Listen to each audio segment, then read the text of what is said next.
Okay. Do we still have the time?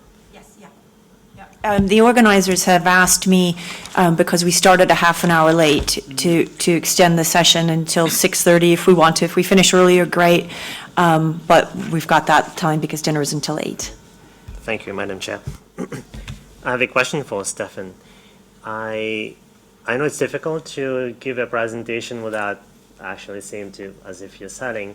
My question is, what is it that you're selling? Because I have met companies that talk about them digitalizing pen and paper. So I want to know that simply because to know where to put the company in what context. For example, are you actually opening up data?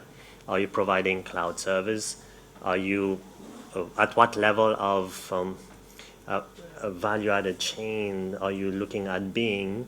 How are you co-creating? So if I can't answer these questions myself without actually knowing what, if you can, please let me know what you can say and what not. My voice is breaking really bad, but yeah. This tool will help me a little bit, but SmartDoc is it's a license-based product, so it means that you buy a license for 9 different modules. The one is time, then you have machines, tools, pictures, and also construction ID card. So it's basically a license you pay on a yearly fee, and the amount you pay is based on the number of employers, and also based on the number of modules you purchase. So I should really have a demonstration. Maybe I can convince Mr. Levy to have a presentation of SmartDoc, so we can have 2 or 3 hours where we go through a really good product presentation. But it's basically, or it is a license-based system. So you pay a startup fee, and then you pay a yearly license. Does that answer your question? Thank you, and that gives me the foundation for my real question. My real comment. It's that the companies that you approach, they would have the traditional pen and paper. That's the way they've been doing things. And then you would come and then say, we will digitalize all this. And then you will have high quality, high efficiency, lower costs, etc. The moment that you bring in the Sustainable Development Goal, I think this is only secondary. Because for them, and I think you've mentioned it, it's the cost. They say, this is saving me time, it's saving me money, and then that will be primary, and then you can bring in the Sustainable Development Goal, etc. So that SDGs and so on, they may help, but when in practice, when you go talk to them, that's the reality of business, this is what you'll face. And there are some companies in Oulu that actually are in this field, digitalizing pen and paper, which I think they would be your competitors. Yeah. Then it is, when they bring, I've talked to customers, they will say, yes, it's all good on paper. And then it's that cost part. What I think may help is, and you've mentioned that co-creation, and the fact that you're sharing the risks that they have. And this is something that can catalyze innovation and something that you may look at. Thank you. Yeah, thanks for your valuable input. Jeremy, you always have a question. Maybe someone else does. I don't know. I'm going to put you on the spot. Well, one comment and one question. The comment is, I think you put your finger, talking about the sharing economy, which many people have, I think you put your finger on it, Julia, when you talk about community. Because the sharing economy, though it's largely based on IT, but then I'll question that in a minute, is actually still brings people physically together, who wouldn't otherwise get together. And so the new type of trust, and it's still early days and we're still not understanding what trust is in the sharing economy, is if I go on, there's a Danish app called Go More, where you can actually hire someone's car who's not using it for the weekend. You can hire it for the weekend, right? It's not the same as car sharing, but it's hiring someone's car. You physically meet them, you look them in the eye, you go to their house, you live locally probably, because you don't want to travel 50 kilometres to go, so they probably know who you are. But you may have never met before, and you make a bond, right? And that's part of it, and that's where the trust comes in. And looking across most of the sharing economy, I think that's what happens, right? Although we still don't understand how this works, right? Really. But my question is, when you talked about going from it's analog versus digital, I'm not quite sure that really captures it. It is, but that's just the latest manifestation. Basically, it's the people with the new business model fighting the people with the old business model. And you go back to the Luddites, the Industrial Revolution, it's exactly the same. I mean, IT adds a new dimension, of course, right?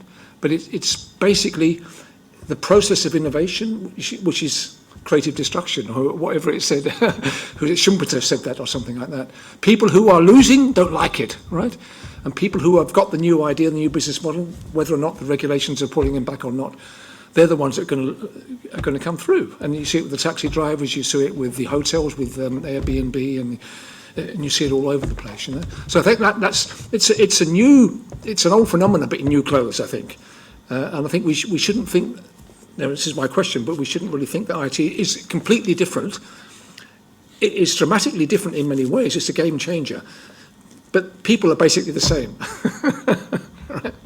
So, yeah, you're absolutely right, and in many ways there's nothing new about the sharing economy. I work a lot in Kenya, as you mentioned, and ovens, for instance, are very rare in Kenya. If you need to bake a birthday cake, which you may need to do once or twice a year, you need to find out who's got an oven and when that oven is free. That system of sharing ovens has worked perfectly well for many, many years, and it doesn't necessarily need the sharing economy to bring that about. But obviously, in the broader scheme of things, the sharing economy is really facilitated by the information flow and the lower transaction costs you get with the digital economy. And it does, as you say, raise many important regulatory issues. Is Uber a software company? Is it a taxi company? How are the drivers regulated? What are the liabilities? And who picks up the insurance bill?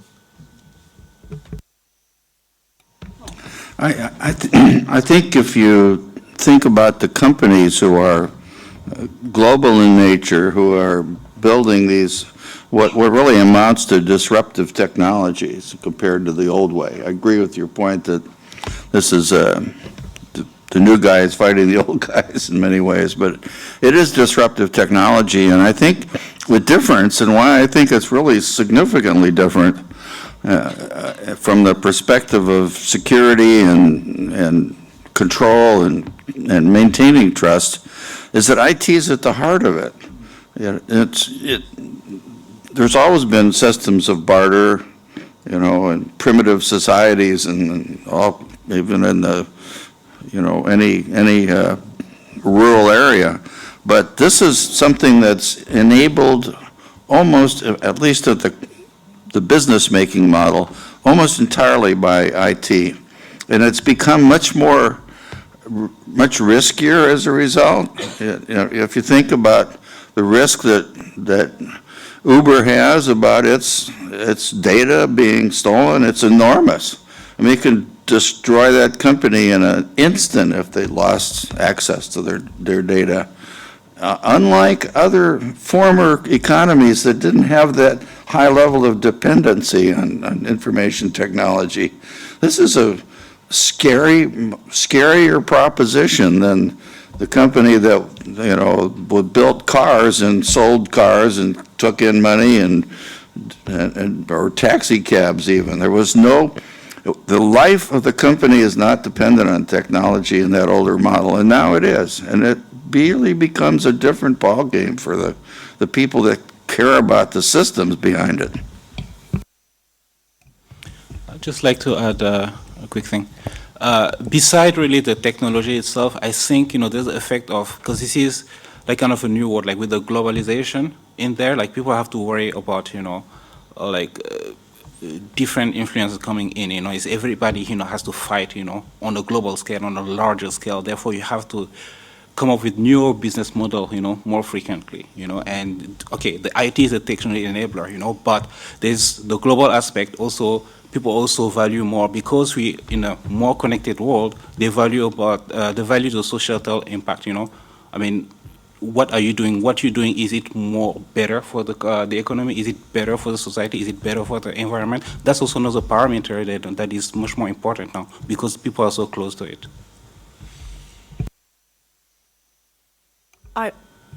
Alan?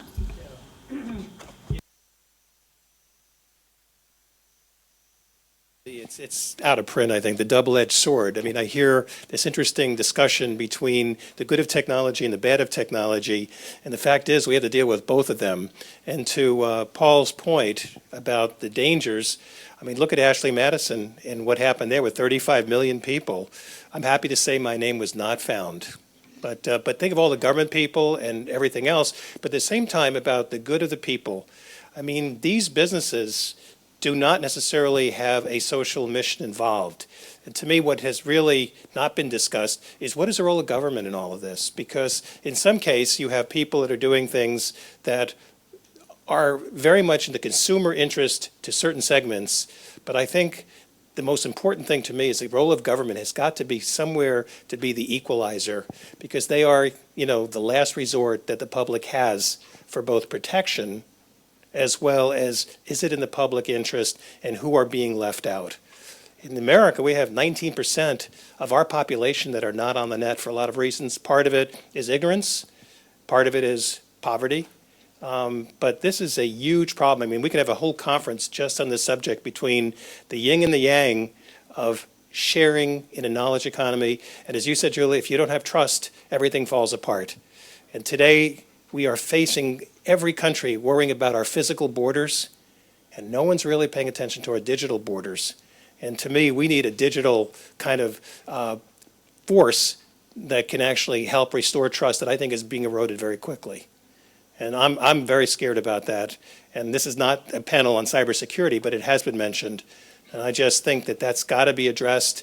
If we don't protect our digital borders, we're not going to have this community of trust. If we're going to have a community of distrust, and so the very technology that can help us is not going to help us. And Paul, to your point about police, my fear is that so many of the crimes are minuscule to the point that local police cannot afford to investigate a $500 crime.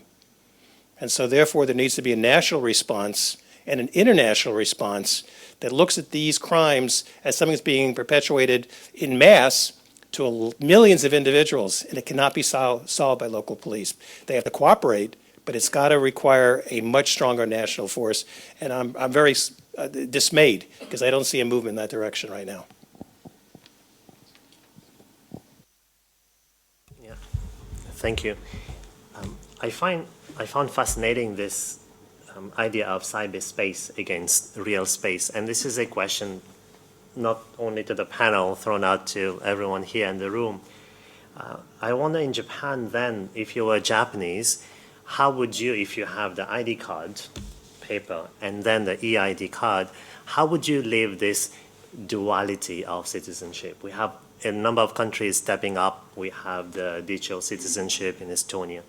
Now we have this in Japan. We have other countries coming in. We as a citizen, how do we live citizenship in this spectrum, physical and digital? Have you thought about that duality in terms of today's topic, living the digital life?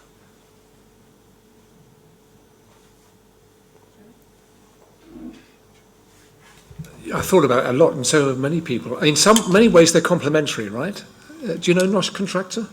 No. Some years ago, he got hold of Facebook and I think war games and things like that, and he got some of their data. I mean, it was personal data, but it was secure, and he signed it just for research purposes. He showed that I think 98% of people who are Facebook